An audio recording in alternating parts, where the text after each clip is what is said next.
The Iran war just margin called central banks into forced gold selling. Very few people understand this mechanism. And right now, countries that spend years stacking gold are being forced to dump it by the ton, not because they want to, but because they have no choice. Turkey just liquidated 58 tons in 2 weeks. Gulf states are rumored to be selling secretly, and Russia is limiting exports.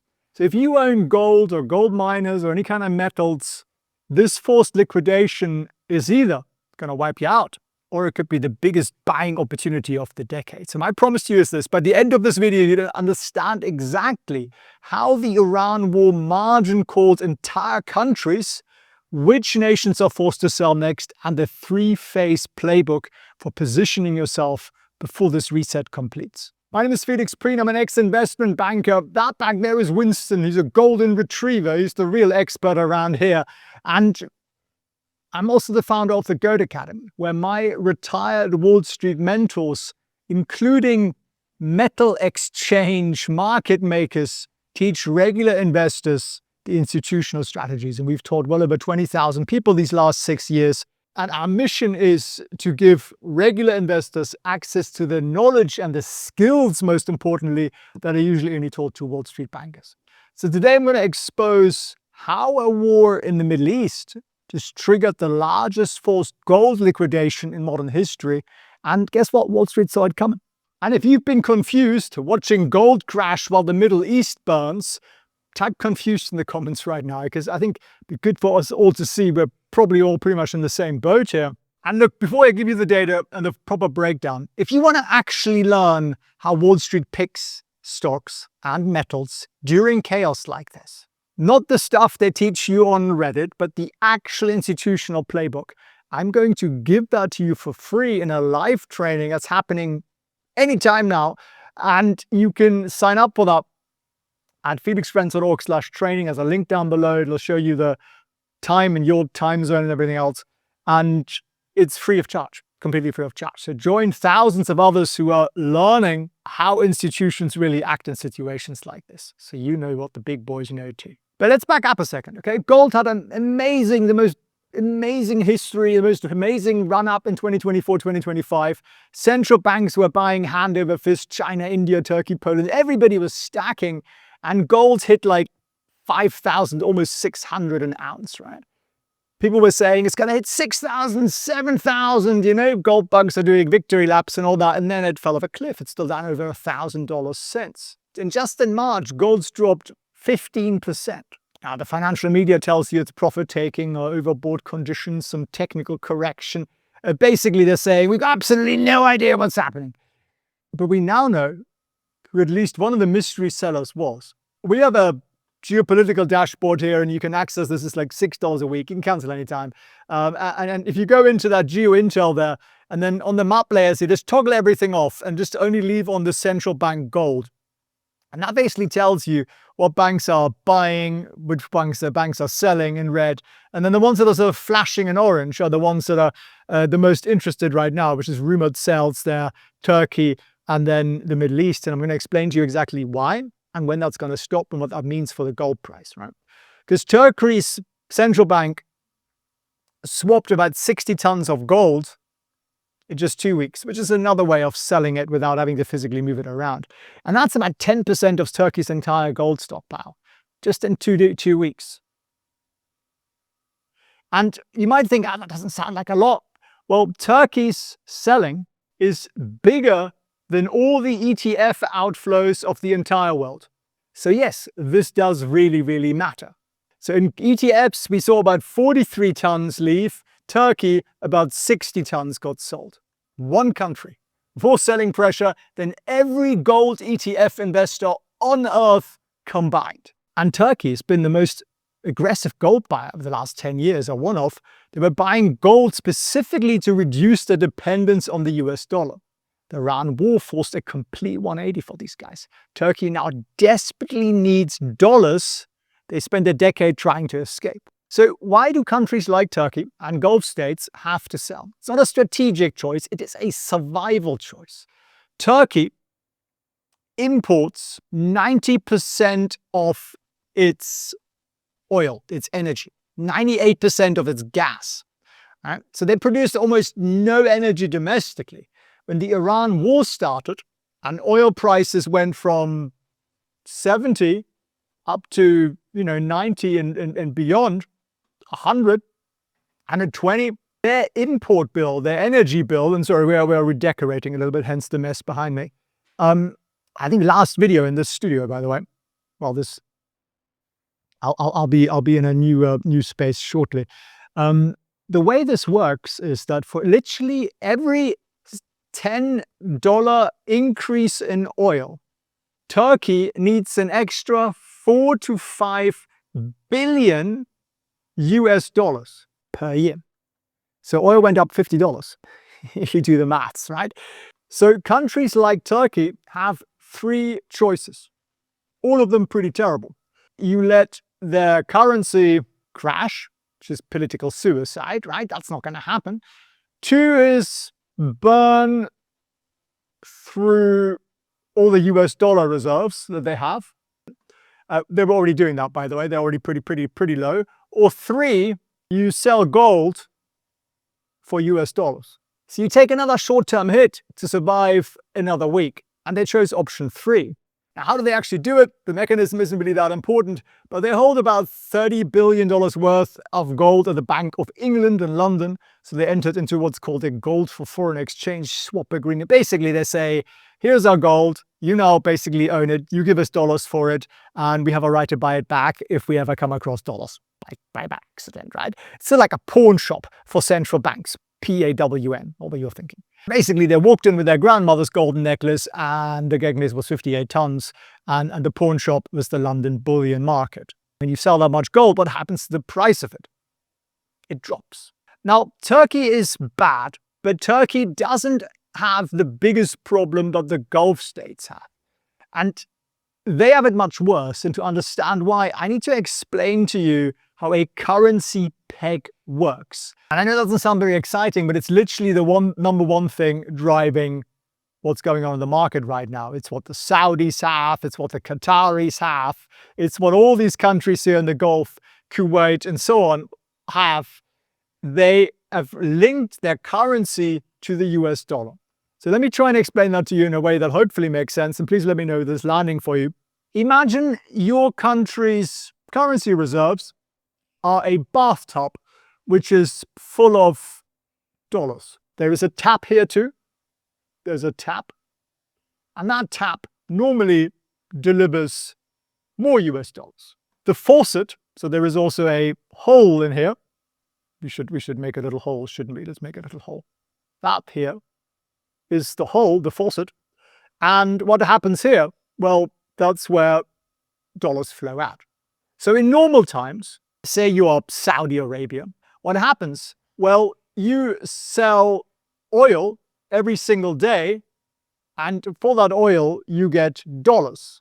Hence why this beautifully drawn tap up here is giving you lots and lots of dollars. So your bathtub's always full. Now, why would dollars leave the bathtub? Well, businesses want to sell, businesses trade, that kind of thing, right? You're importing food, you're importing machinery and so on, and you pay for those in dollars. So a little bit of dollars leave, but the oil taps up, right? So Saudi Arabia has pegged their currency at 3.75 to the good old US dollar. The UAE's done the same, Qatar's done the same, Bahrain's done the same, Oman's done the same. Kuwait has a basket peg that's also mostly dollar.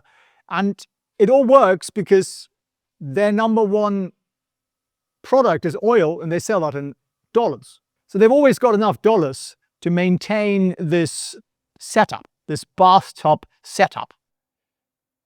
Now here's what the Iran war did. It turned off the faucet. It literally just cancelled the faucet. No more oil going out because the Strait of Hormuz is closed, and therefore these guys are collecting a lot less money. Right? They cannot physically export. Saudi is an exception, by the way. They have a pipeline. We also have that on here. If you click on energy infrastructure, you can see this green line here, which is the east-west pipeline the Saudis have. So they're a little bit better off than everybody else in that part of the world. The others are not looking quite so happy.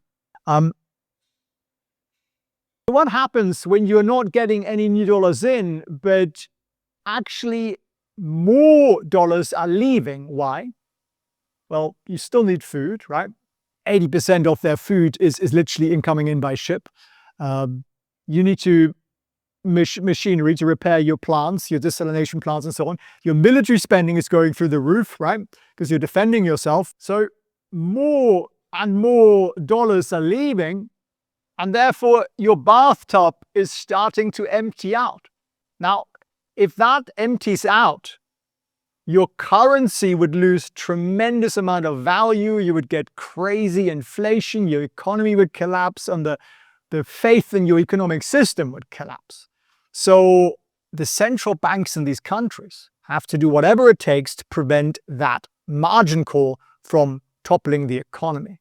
And of course, people are leaving the Middle East, right? Expats, investors are pulling their money out, companies are moving money out, everyone's just hedging. It's just natural, it's normal. Hopefully it'll all return to, like, you know, the beautiful pre-war status quo. But when this happens, people panic.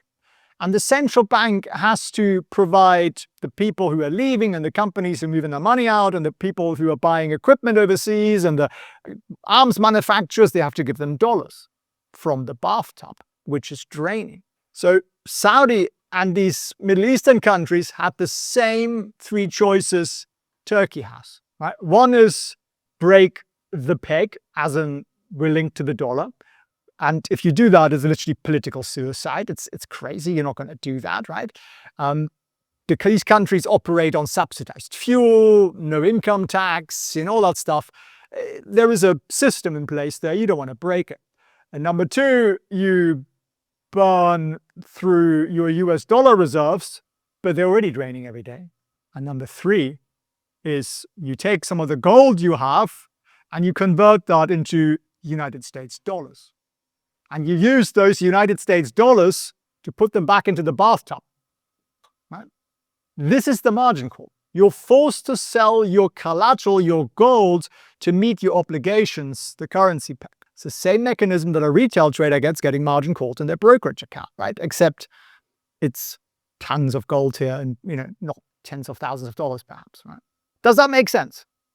If you got sort of this is landing for you, let me know. Just put landing in the comments down below. It'd be really useful to see if this is clear. Now, are these numbers confirmed? We have no confirmation that countries like Saudi Arabia are selling. But there are rumours that they are selling in London. 45 tons of net London outflows in the first two months of the year. Now, IMF does its filings. They don't confirm it. But the truth is that the sovereign wealth funds in that part of the world, like the PIF in Saudi and the QIA in Qatar and all these guys, they don't report their gold holdings to the IMF. They don't have to. They almost certainly hold gold indirectly through ETFs, futures contracts, accounts in London, and so on. And they can sell those quietly. And one of the things I learned from one of my mentors is always he said, always look at the vault data. When that doesn't match up with the official narrative, then you probably are onto something. So you now understand this. You now understand that the war disrupts oil flow, right? The oil flow is no longer flowing the way it was, and therefore they're getting less US dollars flowing in, and at the same time, the costs are going up, right? They're going to pay for the war, right? So more dollars are flowing out, so they probably have to sell gold to get dollars. But if you think this is therefore the end of the gold bull market, well, I would disagree with you on that politely. And of course, it doesn't mean I'm right. I'm not a financial, advisor or registered or whatever. But just think this through. Russia just restricted, as in made it illegal, to export gold. One of the largest gold producers in the world. Well, you can still bring out 100 grams, which is about 15,000 US dollars. Not exactly institutional level money, right? So bigger bars than that you can't export anymore. So what does that mean? Well, that removes a lot of gold from the international market, right? You saw what happened to the silver price when China restricted exports, right? Why would Russia be doing that? Well, they got kicked out of the LBMA in 2022. The G7 banned Russian gold imports. So Russia is building a parallel payment system and a parallel gold market. Now, this export restriction or ban kicks in when? It kicks in April 2026. So imagine you're a Russian gold holder. What are you going to be doing? You're going to be selling your gold and you're going to maybe put it in another asset, or maybe you're going to buy some gold a little bit later overseas or whatever, right? Because you don't really want your asset locked in by law into Russia. You want to have the ability to move it around, right? If you own, kilogram gold bars, you're the kind of person who wants to move their money about. So Russian holders are going to be liquidating before the 1 May cutoff. It's a date you might want to write down. We're going to see some more volatility there in gold. More gold's going to hit the market, probably more downward pressure. Tell me if this is useful so far. Did anybody tell you that central banks could get margin calls? Did you see that on CNBC? Let me know down below in the comments. And let me organize the framework here for you, because what we're seeing is three pushing gold down at the same time. So the first is essentially the oil shock. So these are countries who are importing energy, right? Turkey, we just saw it. India, most of the Soviet states of Europe, the European Union, they're burning through their dollar reserves to pay for oil. And we see some of them selling gold to raise more dollars, right? India has become a net seller since January for the first time in many. The second set is the US dollar peg countries, so countries who link their currency to the US dollar, which is basically the entire Gulf. And if I look at the LBMA data, to me that suggests these guys are selling pretty significantly because they're not getting the oil revenue they were expecting. And then number three, we've got war funding. Countries at war or funding wars, Russia, Poland, are monetizing gold to fund military operations, and possibly you could add the Gulf nations to that, right? Russia sold $30 billion worth of gold last year, ongoing. In Poland, they're talking about monetizing about 550 tons of gold, $13 billion for defense spending. Now, the biggest state gold buyer, China, 27 tons in 2025, it could be a lot more, paused gold purchases in Q4 2025. They paused. So the gold market has lost its strongest buyers, the central banks. And I'm not the only one saying this. I listened to a securities strategist, commodity strategist at TD Securities, and he said, and I quote, "The economic shock from the war in Iran will likely dent demand for bullion from some central banks while forcing others to sell from gold reserves to meet their dollar obligations." Now, does all of this change the longer-term picture? Well, the war creates more dollar demand, less dollars being generated for the Middle East, right? There's all that false selling and all of that happening. And it's also pushing up the interest rate the US government debt pays, which again makes gold less attractive because I could now move my money into US government debt and I'll earn like 5% or something. So that's what money does, right? Money will flow to the safe havens that give it the most interest. But I think if we zoom out a little bit here, and this always depends on time horizon, I'm not going to be giving you advice here, but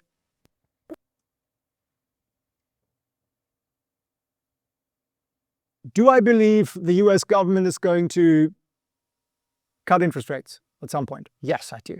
Do I believe the US government is going to print loads more money? Yes, I do. Do I think they're going to artificially keep interest rates down? Yes, I do, because they've got that crazy deficit they've got running.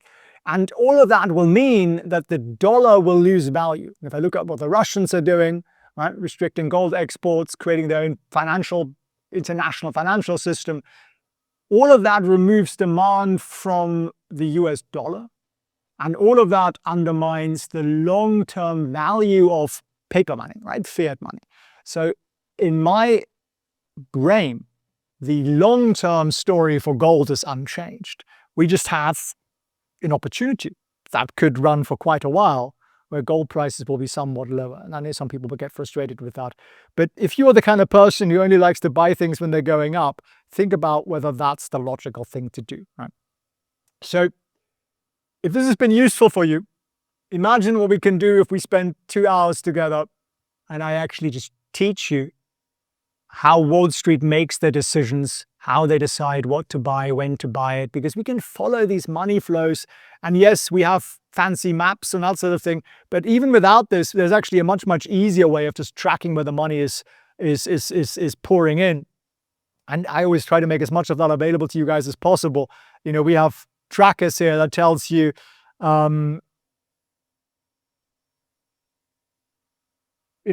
is the smart money buying gold or silver? They've been selling a lot. This thing was at really negative, and they've suddenly switched positive here, which again is kind of interesting, right? Like, always go against the flow, or always go with the flow. Which one would you prefer? We need to understand that. So this has been a significant shift, and I've been sharing this for the last couple of weeks.